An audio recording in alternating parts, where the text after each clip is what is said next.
సచివాలయం రెండవ బ్లాక్ లో అగ్ని ప్రమాదం జరిగింది. బ్యాటరీలు ఉంచే ప్రాంతంలో ప్రమాదం జరిగినట్లు అధికారులు ప్రాథమిక అంచనాకు వచ్చారు. విషయం తెలిసిన వెంటనే ఫైర్ సేఫ్టీ అధికారులకు ఎస్పీఎఫ్ సిబ్బంది సమాచారం ఇచ్చారు. ఘటనా స్థలికి చేరుకున్న అగ్నిమాపక సిబ్బంది వెంటనే మంటలను అదుపులోకి తెచ్చారు.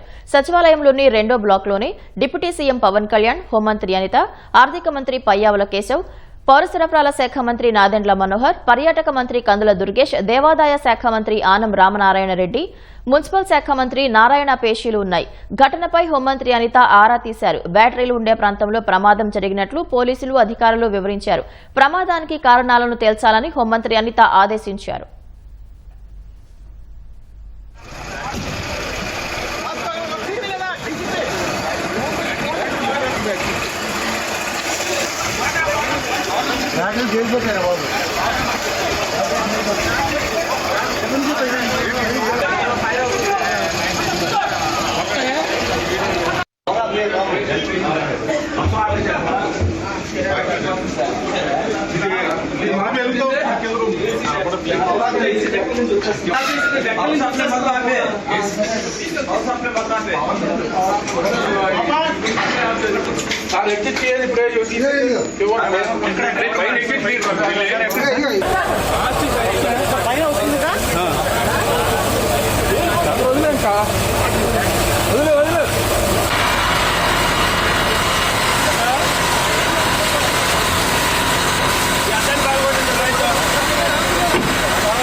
అయిపోయింది.